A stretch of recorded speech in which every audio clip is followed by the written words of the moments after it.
不是，如果我不健身的话呢，我觉得这挺好的。但我健身，所以我挺后悔的。我是先纹的身，再健的身。对，如果我是先健身的话，我肯定就不会纹身了。3顿饭，练前餐，练后餐，然后再加一个晚餐。所以没有早餐这个说法，就什么时候起床，什么时候训练，训练前1小时就是第一餐。洗不掉的，纹身是洗不掉的，纹身是洗不掉的，不可能洗得掉，你知道吗？打个比方啊，就像这个小小的星星，这么小一个面积，随便一个3甲医院的报价，大概是2万到3万，洗掉它，而且他会跟你说洗不干净，而且还会留疤。你想想看，一个伤疤跟一个好看的纹身图案，你选哪一个？那为什么要洗呢？你根本就洗不掉，知道不？洗不掉。就纹身加健身是好看，但这个好看呢是要分场合嘛。比如说你是日常的话，是挺好看的，挺时尚的啊。但如果你在健身比赛里面呢，这个就是丢分的，因为它会把你很辛苦练出来的肌肉线条啊给它覆盖住，就看不到线条，明白不？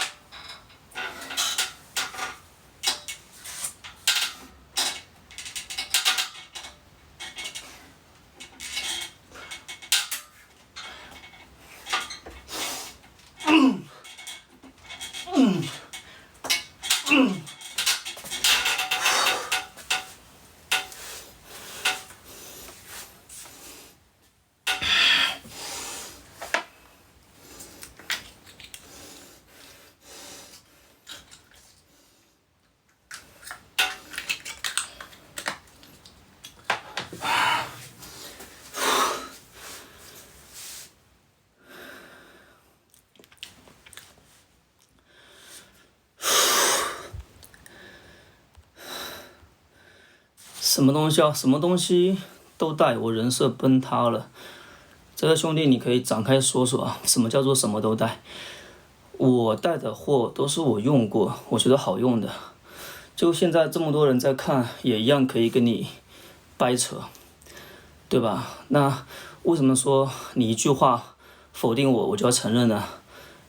对不对？我确实带的那些货都是我觉得用过很好用的东西。对啊，什么是不好用的？你告诉我。你告诉我什么是所谓的烂货，好不好？就我愿意倾听啊，就是你的意见。对，因为你至少给我点了一个关注嘛，是不是？至少你给我点了一个关注嘛，所以我想知道你觉得什么是烂货。就所有的货它好或者不好，不是你说好它就是好，对吧？你说不好它就不好，对，你说我不好，然后我就要承认，因为不存在啊，对吧？不存在啊，就在我这里。我带的所有的货都是我会用的，并且我觉得合理的、好的才会推荐。那当然，我认为的好，对，跟你认为的好可能不是一个衡量的标准，对不对？那你可能觉得这个好，这个不好，你可以选择对去了解一下，然后再说。就说你了解清楚了，你还觉得不好，那你可以不用买啊。这种东西不是强制消费啊，对不对？懂不懂？懂不懂？懂吗？我觉得我跟大家什么不一样？每个人都是不一样的，懂吧？每个人都是不一样的，懂吗？你跟谁一样呢？就算你妈妈生了一个双胞胎，你跟她都不会一样，懂不懂？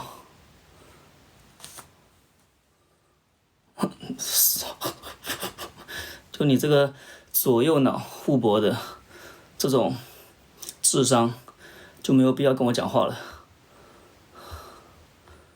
知道不？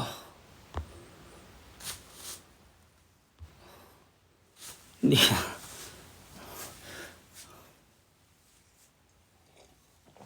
们知道这个世界上为什么会有黑粉吗？什么叫黑粉？就他明明就很想着要害你，对，去泼你的脏水，他偏偏呢还要贱嗖嗖的给你点个关注，这种叫黑粉。这世界上最神奇的就是黑粉，他在花自己宝贵的时间去做并不讨好的事情，对吧？因为他伤害我，他并没有获得什么，懂吗？为什么很多健身的人都在小臂内侧纹身？有什么说法吗？小臂内侧纹身的话比较不容易看得到，就比方说，你看我在做这个造型的时候，对吧？我的内侧是看不到的，很少有动作是需要把内侧展示给人家看的。而且小臂的内侧的肌肉线条呢，本来就不是很多。比如说我在做正掌、双弓二头肌的时候，对吧？我的内侧其实也看不见，对吧？这就是可以完美的避开在健身比赛中这些容易失分的这些项目。那平时日常生活中，你内侧有纹身，你穿的衣服又看得很清楚，就又能满足自己纹身的这个爱好吧，然后呢，又可以满足自己健身不会扣分吧，懂不？对，一举两得。像我比较后悔的就是纹在这么，对吧？违规的位置。就我现在啊，直播都得戴个袖套，是不是？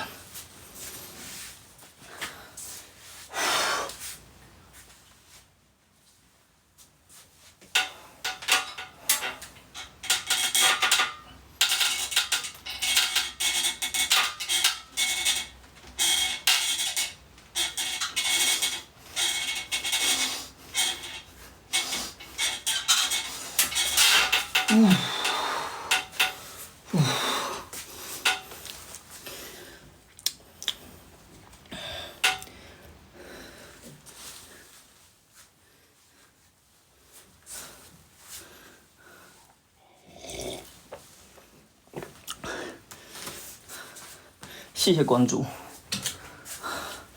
这个裤子不错是吧？我也蛮喜欢的。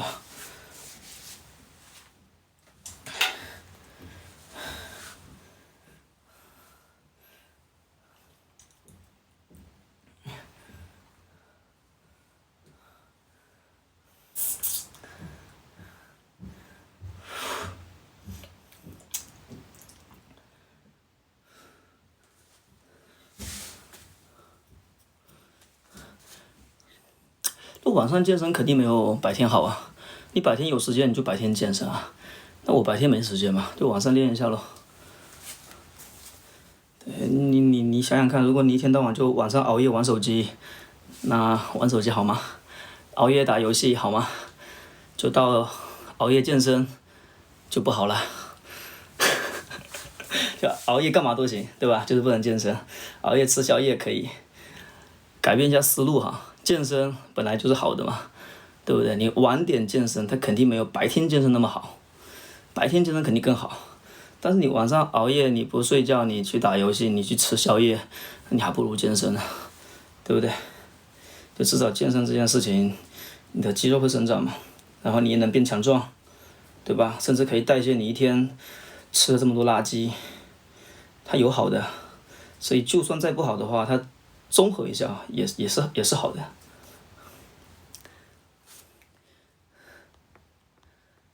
我93年的啊，93年的。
明天可以练肩膀了，我最近很渴望练肩膀，因为我肩膀确实比较弱。所以今天晚上必须得把这个背给它整完。如果今天晚上我不练的话，明天我就练背。我这周6次训练的进度啊，就会被破坏掉，这肯定是不行的。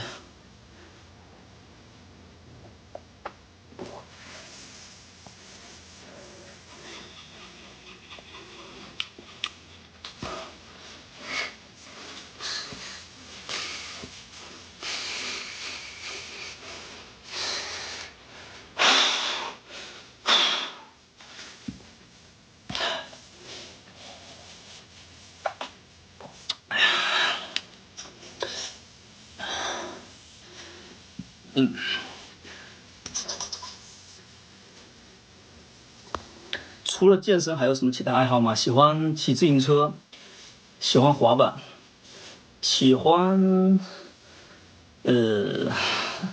不多了，能够说得上喜欢就这3个吧。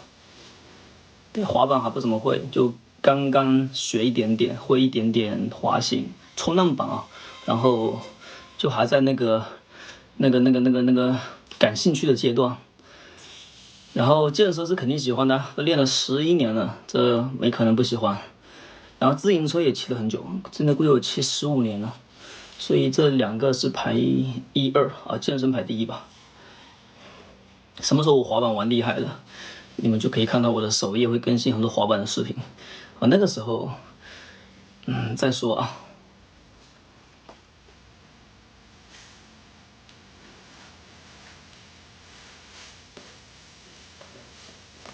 早些年这个下颚线很流行啊，天天拍下颚线的视频。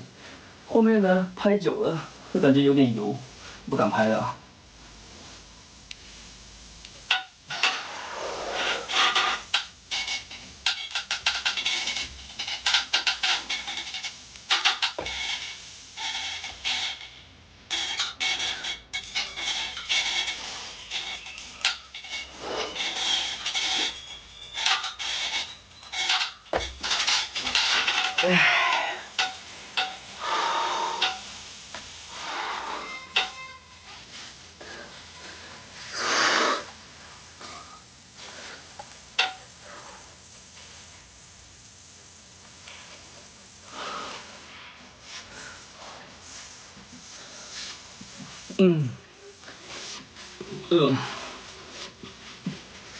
之前给你们上架过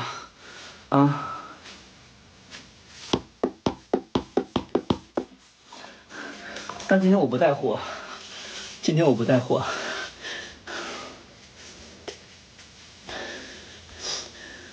喝的怎么喝的白开水啊，大晚上不想喝饮料，就白开水。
连续引体可以做到50个吗？状态好的话可以，但是你不可能说直上直下的那么标准，带点打烂的话50个是可以的。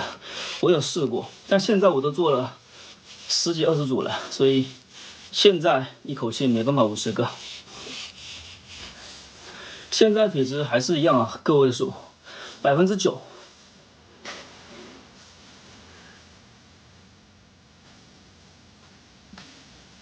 就你区分10位数跟个位数的体质，看这个下腹血管。一般来说，你下腹有血管的话，体脂都是在个位数。就你下腹的血管如果看不清楚，基本上是10以上，懂不？所以别人跟你说他体脂7、8、9的时候，你就看他下腹有没有血管，基本上是这么看的。这么看不会出错。每天怎么吃的？练前餐、练后餐、晚餐，对，一天3餐。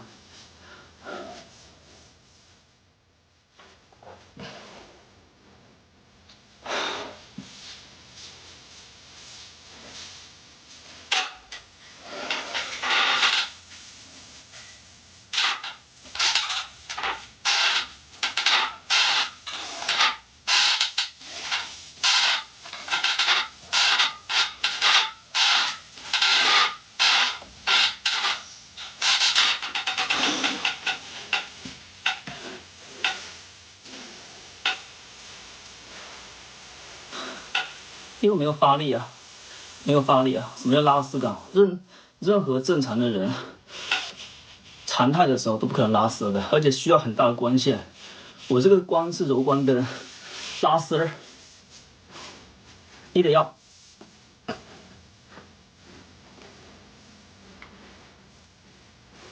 对吧？去挤压你的肌肉，懂吗？你要去极致的挤压，它才会有。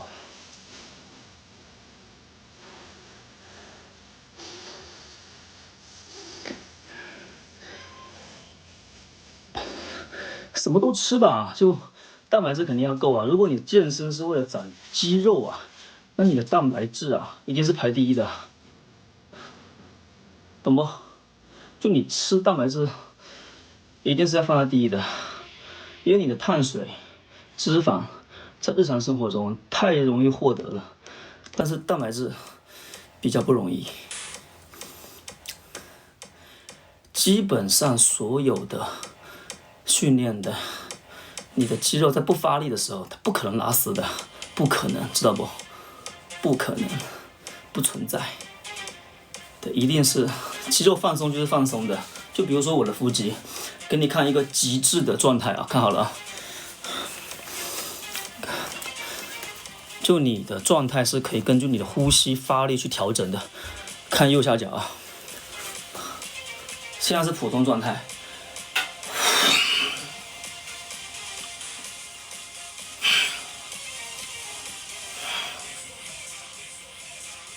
这是发力的 ，OK， 放松的。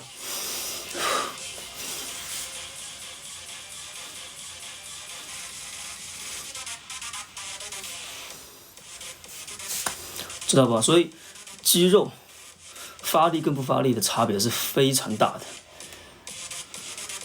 那我没可能一天到晚就发力啊，对啊，你很累的啊。有些人在练健美造型的时候，他发现他出汗出了很多，比他做有氧1个小时还要累。那就是因为你在一直发力，会让肌肉痉挛、抽筋，很难受的。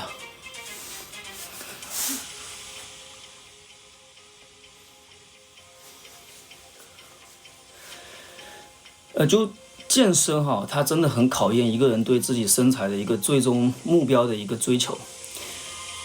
你的梦想中的天菜是什么样子的，你自己大概率可以练成那样。就在你懂健身的前提下，如果你自己连欣赏一个健美体型的能力都没有，那你很难练得好。所以你得先找一个自己的模板，就比如说你看到哪个健身运动员啊，你很喜欢他啊，但我现在说的是自然的，就比如说你是一个自然的状态的话，你在未来呢，你也不决定用那些科技，那你就找一个自然健身练得特别好的，去参照他的去练。那有些人他不懂得什么叫自然跟科技啊，有些人特别壮的，那基本上你就不要想了，因为你练不成他那样，就练不成，所以不要把它当做去模板去参考它。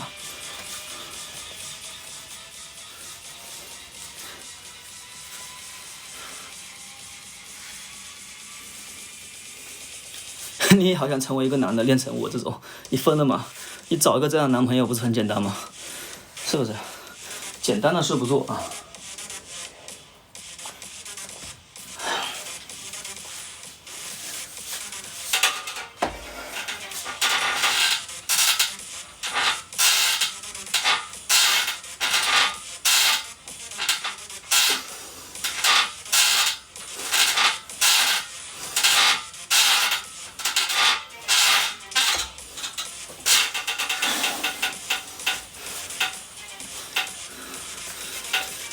谢谢你的，你最好看。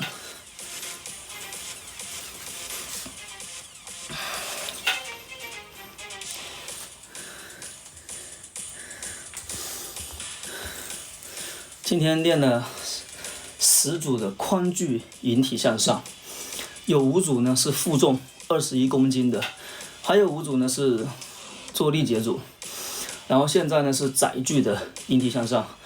我在前段时间呢看一个健身博主练得特别好的，他比较推崇的载具引体，他说这个才是练背最好的动作，并非髋距引体。因为髋距引体在做的时候呢，很难让你的手肘内收，很难，都是向后。那这么做呢，你的大圆肌的发力将会大于你的背阔肌。那如果是反手呢，反手窄握，你不管怎么做，你的小臂都是在你的身体前侧的。那么这个时候发力的过程中，你的背阔肌的参与会大大提高。所以我现在呢，开始把载具的反握引体向上加入到我的训练计划中去了。我发现确实有所改善。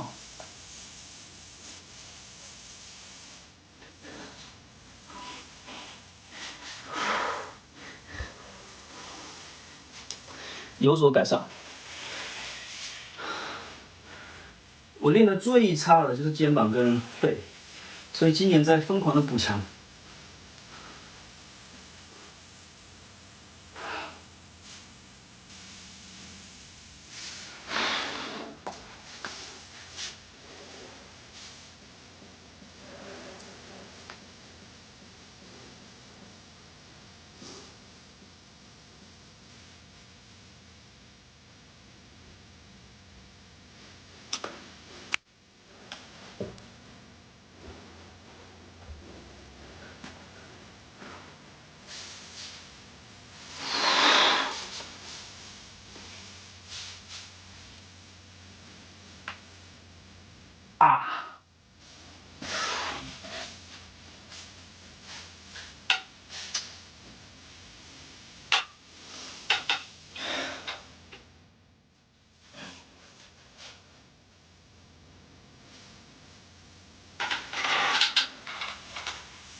撸铁20多年，劳损，兄弟，你练了20多年劳损，其实劳损这个东西啊是正常的，你就算不练呢，它也一样会劳损，对吧？人的寿命增长，零件退化，这个是必然的。但是呢，你正确的训练，强化你的肌肉的同时，它其实是可以更多的保护你的关节的，但也是非常专业的。标准的训练，稍有不慎啊，可能就会转变成劳损，懂吗？所以我说，训练啊是把双刃剑。像我啊，主播是93年的，今年应该是33岁啊，33岁。我在早些年训练的比较狠的时候，我的卧推、深蹲、硬拉，我的3大项的成绩比现在啊总和要多将近50公斤。但那个时候呢，我的膝盖不行，我的腰也不行，我的足背屈功能还受限的情况下，我的腰椎、我的腰伤越来越严重。后面啊，我就慢慢的调整我的训练，做8到12次的中等重量的训练。到现在我的形体呢不但提高了，那我的伤病呢也慢慢没了，懂不？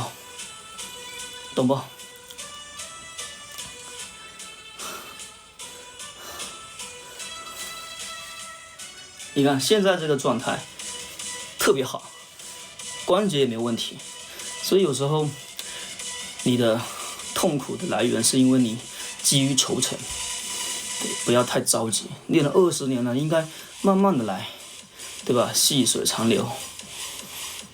对，我健身也11年了呀，对吧？怎么会越练反而感觉状态越好呢？是不是 ？Hello， 你也好，你也好。看啊，现在啊。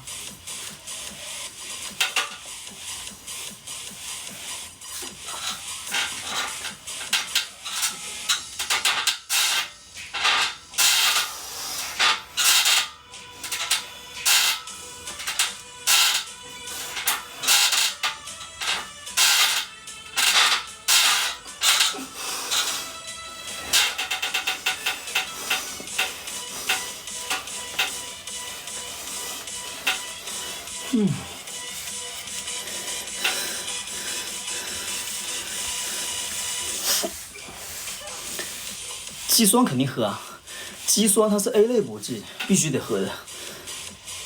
肌酸、蛋白粉、鱼油这3个东西必备。其实我真的觉得蛋白粉的功效被很多人给弱化了。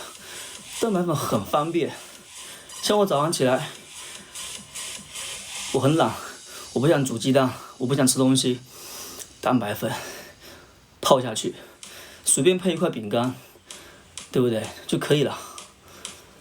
肌酸练前练后都可以的啊，这个东西啊，它不是兴奋剂啊，不是说你练前吃完马上就有效果的，它就跟你吃牛肉一样，它的这个东西在你的体内是慢慢累积的 ，OK 是累积的，不是说你今天喝完马上就力大无穷，懂不？所以你练前练后，睡前还是睡醒都没有关系。那我个人的建议是练前来少，为什么呢？心理作用，就感觉练完喝完之后马上就有力了，这个是心理作用，懂不？不接受反驳是吧？我也不想反驳你啊。女生也可以喝肌酸啊，男生女生都可以喝啊。肌酸它是属于，你可以这么理解啊，牛肉里面是含有肌酸的，但你1勺肌酸可以顶好几斤牛肉，因为牛肉里面并非只有肌酸。你为了吃肌酸而去吃2-3斤牛肉，第一是你吃不下，第二是也贵，对吧？所以喝肌酸，肌酸是有用的。为什么很多人说吃了牛肉有劲呢？对吧？吃了红肉有劲呢？有用的啊。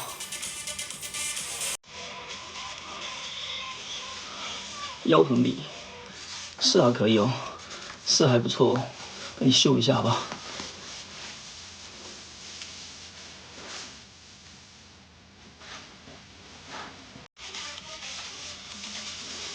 69的腰，96的臀，这个反差还是可以的啊。喝肌酸什么作用？肌酸增加肌肉的储水能力。众所周知，肌肉就是水做的，对吧？你的肌肉会更饱满，你的肌肉的力量会更大，张力会更大。所以健身喝肌酸，好吧？我的橱窗有啊，各种品牌的，应该目前有9到10个品牌的赞助吧，所以我基本上每个品牌都喝过。你让我推荐呢，我觉得都还行。这个东西就像长富牛奶、光明牛奶、伊利蒙牛有什么区别呢？没什么区别啊，看蛋白质含量，看你喜欢哪个品牌，好不好？没什么区别啊。我喝酒啊，喝的少，啤酒肚这个东西跟你喝酒也没什么关系。你喝的很多，你把酒当水喝，那你不长谁长，对吧？你正常每天喝1瓶有什么关系？没有关系的。我每天都会吃薯条，1个星期会吃1次甜筒，汉堡1个星期吃3次，披萨1个星期吃1次，烤串每个星期要吃2次。就我的夜宵是很丰富的，懂不？没有什么东西是不能吃的，都可以吃。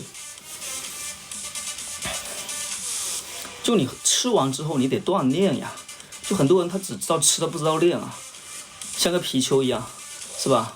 只进不出，对不对？你吃你得练啊。我每个星期有6次训练，1次有氧。我每个周末会去骑车，骑2-3个小时。93年的。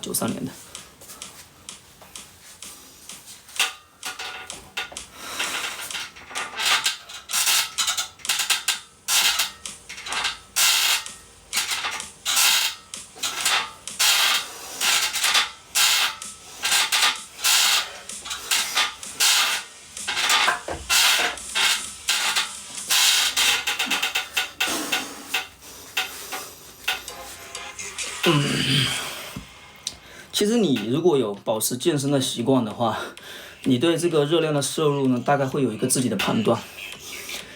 我可以说，我基本上每一次我都吃得挺饱的，但你要有选择的去吃。打个比方，今天晚上吃烤串了，里面有羊肉，有鸡腿，有豆干，有青菜，有米血，有大饼。如果你是吃大饼吃饱的，那你不胖谁胖？如果你是吃羊肉，瘦的羊肉吃饱的，那大概率还好。一般来说，如果你想要在一次这个不干净的饮食中找到一点点这种减轻你的负罪感，你可以把你的蛋白质跟碳水分开吃，就你只吃肉，你不要吃碳水。这个时候呢，蛋白质、脂肪没有碳水化合物作为载体，你的身体对它的吸收是很低的，就相对来说比你碳水、蛋白质、脂肪加在一起吃要不容易胖的多很多，就是没那么容易胖。这就像很多人说的糖油混合物是热量炸弹。那什么叫糖油混合物？对，你先把那个糖给剥离掉，你少吃点碳水，会好很多很多，好吧？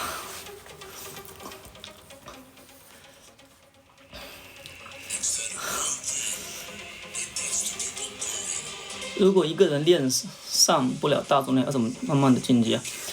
你都说你一个人没办法上重量的，那就找一个人啊，兄弟，找一个人不是很难吧？对，找一个训练的搭子啊，一起进步嘛。现在网络这么发达，抖音上随便叫一下，对吧？红薯上面随便发个帖子，一定有跟你志同道合的人啊。你一个人是很难进步的，没办法的，太难了啊，太难了。多看我直播，不吃米饭没让你不吃，你可以吃，只是说你少量的吃嘛。如果你碳水吃那么多，蛋白质跟脂肪也吃那么多，蛋白质、脂肪，他们是士兵，要去打仗的士兵。碳水化合物是轮船，载着你的士兵进入你的身体，你就会长肉。OK， 蛋白质、脂肪。没有船进不到你的身体，或者只能慢慢的进入你的身体，那么这个吸收率就会减少很多，懂不？我肯定有啊，但是我的训练伙伴是随机的，因为我练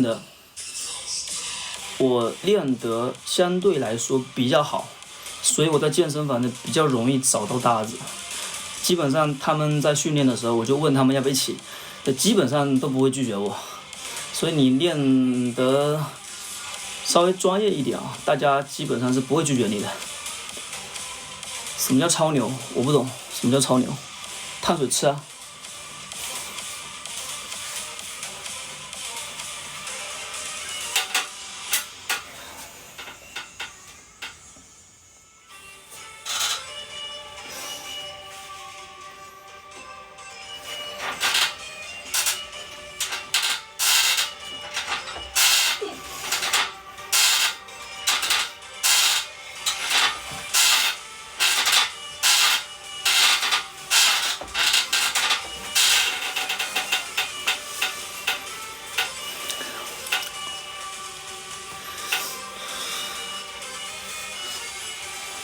最近很多人问我有没有做什么超牛，那个是什么东西啊？什么是超牛啊？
我等一下还吃宵夜吗？我今天可能不吃了，今天可能不吃了。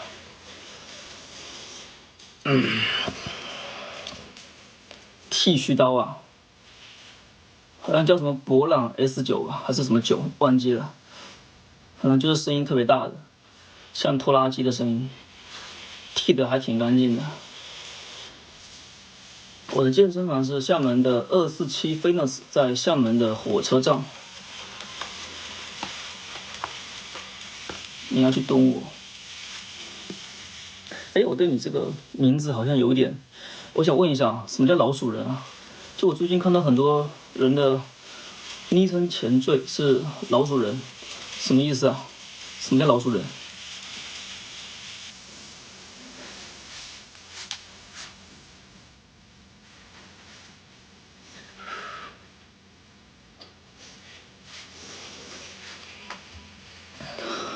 就什么叫老鼠人嘛？你怎么去定义的？就你怎么定义老鼠人跟普通人的区别？我很想知道什么是老鼠人，因为这名字听起来有点怪怪的，我不是很懂。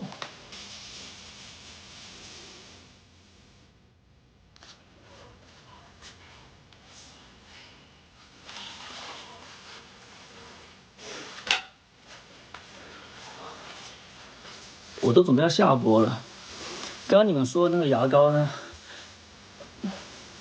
牙齿白的啊，我给你们上了啊，是12号链接，可以点进去自己看啊，还不错，3支30元不到，然后呢还有运费险，就是你可以无条件试用1个月，如果感觉刷完之后呢不满意的啊，你可以直接退，就是有运费险的，所以放心退，就放心用，就建议咱们都可以去薅个羊毛，因为这个是一个新的品牌，他们在做推广，销量很高。啊，对啊，好像是3000多块钱吧，挺好用的，就很吵，像拖拉机一样，很吵。宝龙啊，宝龙去的少，宝龙离我家有点远，我比较喜欢去火车站。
本人比照片好看，你是觉得直播比照片好看，还是你见过我本人？那主播是厦门的。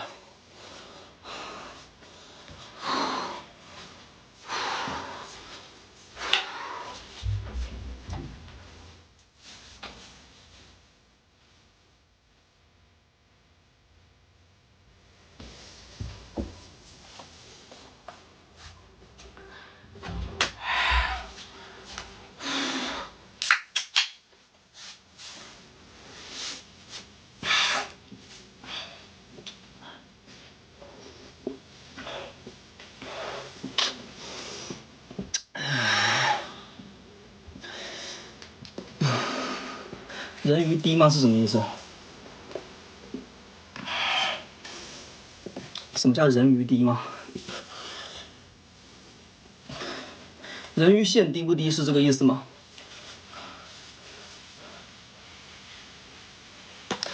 咱们不能一见面就上手啊，兄弟！一见面就上手，多尴尬呀！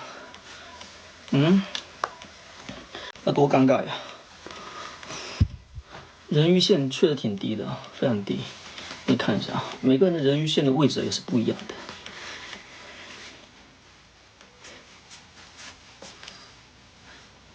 这么低，啊，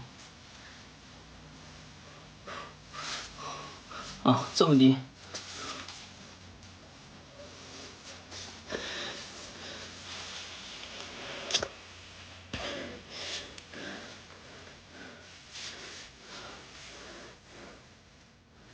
练11年，很久，真的很久。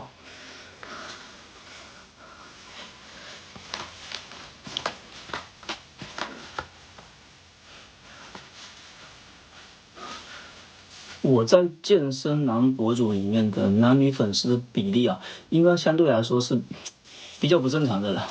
大多数男生就是练得特别好的，他们的男女比例应该是9:1，或者99:1，90:10，就是男粉会比较多。那我可能练得稍微差一点点，我看过后台数据啊，大概是62:38，好像是这样子的，还是男生多，但是女生的比例已经足够多了。基本上男生博主会关注男生的，男生确实会比较多，这没办法啊，这没办法啊。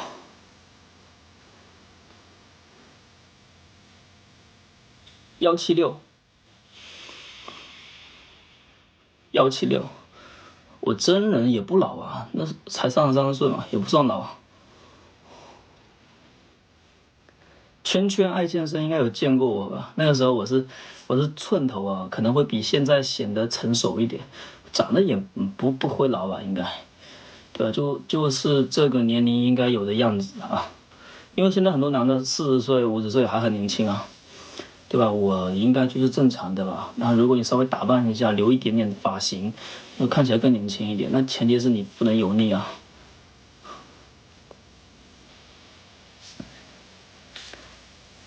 不是30岁，那是几岁？是几岁？40岁吗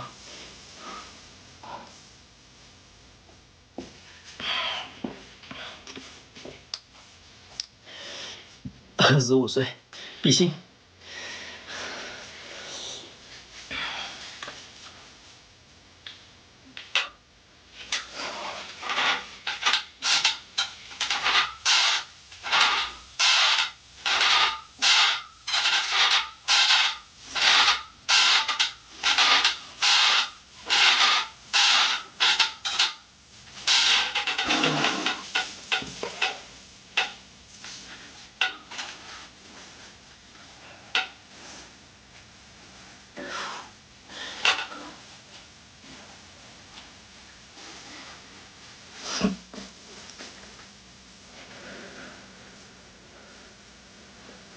你如果那么想我，你应该不在乎10公里不到的车程吧？你还让我去，你应该过来找我。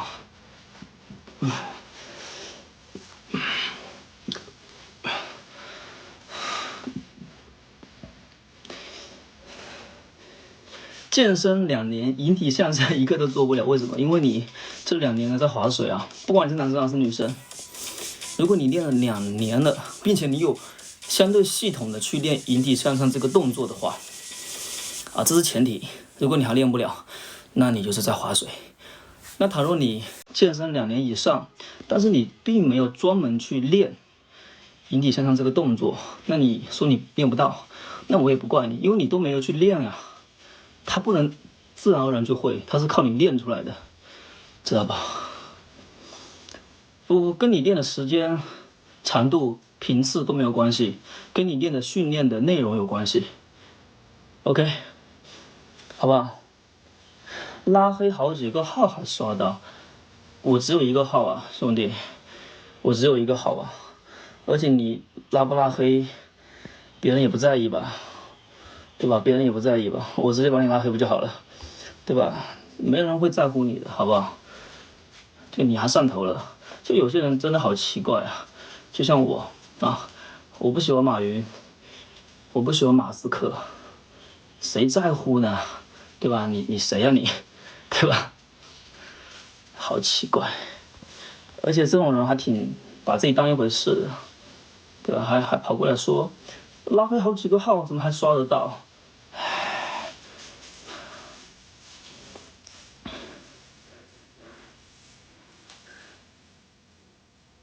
其实这个发型是最没有去好好的打理的发型。我发现我不要太多的去打理，越打理反而越奇怪。我这个头发反而是没有洗的情况下抓了一些发泥，比较简单。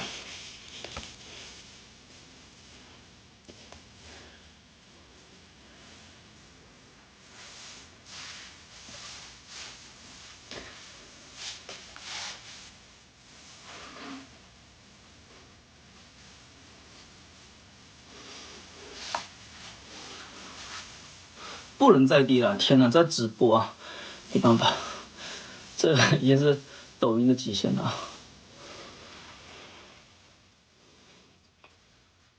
眼熟一下你，怎么样才能眼熟一下你呢？你的名字已经很好记了，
我买了新的，还没到。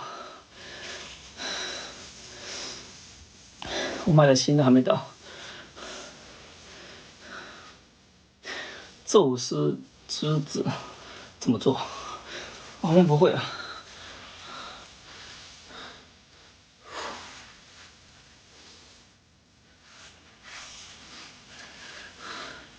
刚摆了一下，不会这个动作。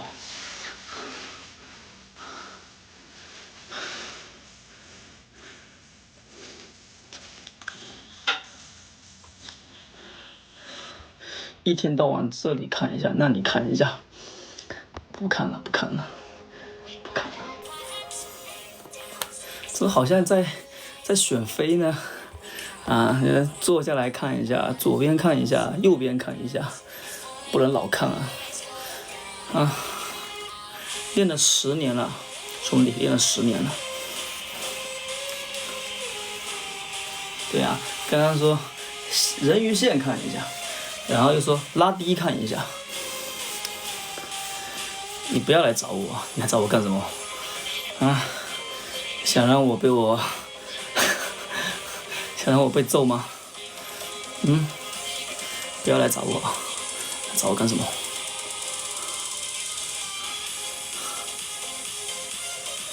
也不用10年，是我练了10年，不代表说我这个身材一定要练10年才能达到，而是练了很多年之后呢，保持这个身材，保持了10年，懂不，兄弟？不用练那么久的。像我们这种自然健身的形体啊，如果你稍作努力的话，我觉得3年够了。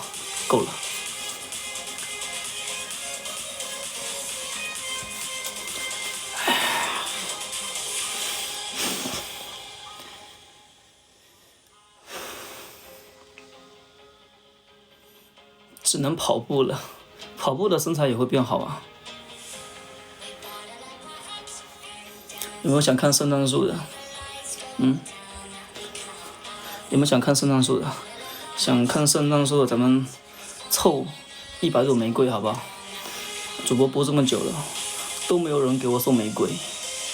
对啊，咱们凑100个小玫瑰，给你们发点力，展示一下我辛苦练了10年的圣诞树啊！100个玫瑰应该不过分吧？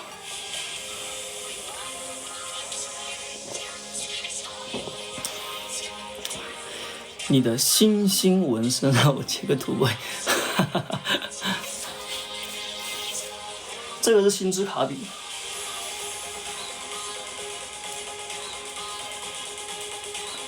星之卡比。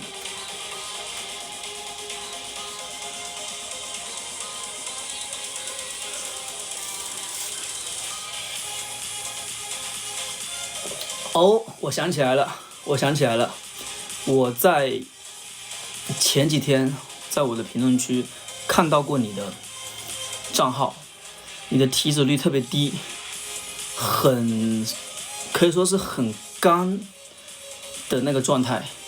女生其实挺牛的哈，就不知道正面是什么样子的，因为女生到这个状态其实挺辛苦的。我好像有印象，因为我就记得好像有一个叫老鼠人的这么一个前缀啊，让我印象很深刻，因为我对这几个字觉得挺莫名其妙的，所以我就看了一下，应该是啊。DNS 那个号我还用吗？哪个号？什么号 ？biu 什么号 ？DNS 是以前我卖自行车的时候的俱乐部的名字，所以这是哪个号？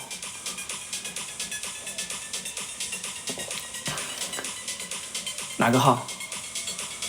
有用啊，有用吧？应该，你可以找我一下嘛，对吧？来，你找我一下，我看看我能不能看到你。一般来说，这种泡泡都是不会换的，都会一直用的，没有可能会换啊，多麻烦。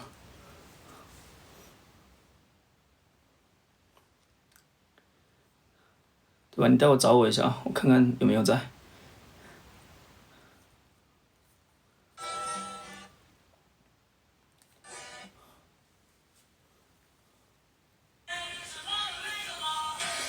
哼，什么鬼？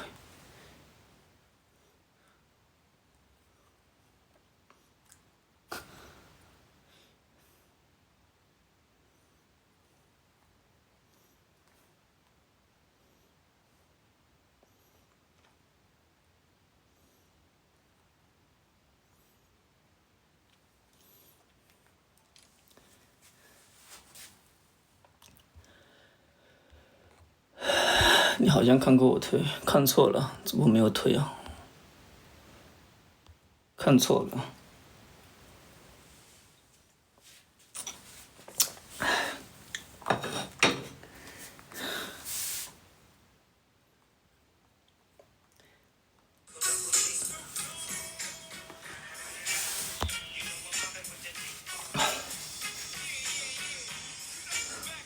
请问我是山顶洞人吗？怎么会不知道推呢？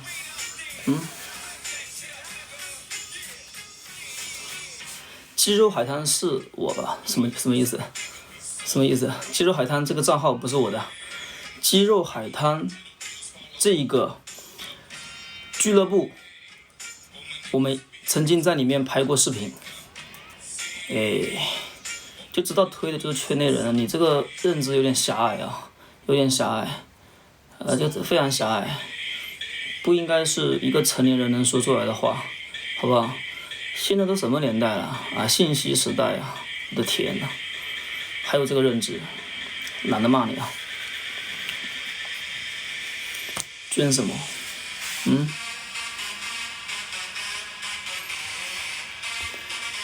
谢谢你的灯牌。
我在这边直播，然后我的私信里面一堆人在私信我，叫我爸爸。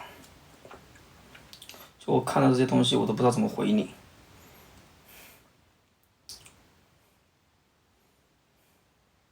服了。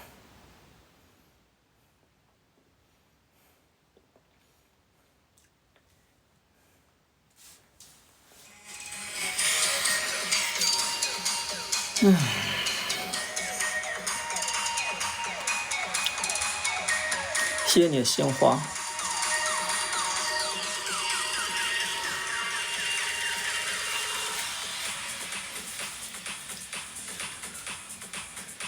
谢谢丹姐的闪耀灯棒。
哎，是啊，兄弟，我在体育中心拍了2次的跑鞋广告，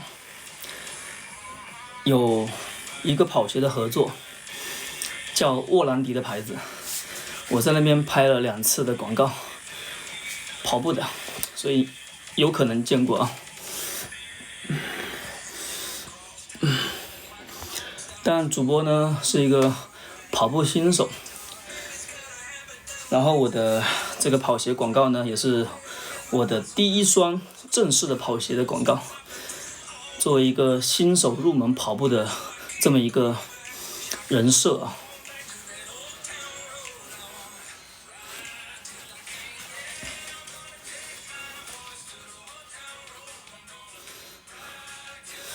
拉低人鱼线，人鱼线怎么拉低？人鱼线就长到那个位置，怎么拉低？OK， 今天的训练全部结束了，做了30组的引体向上，全部结束了。OK， 沃兰迪还不够大牌，沃兰迪这么大的牌子你不知道，挺大的。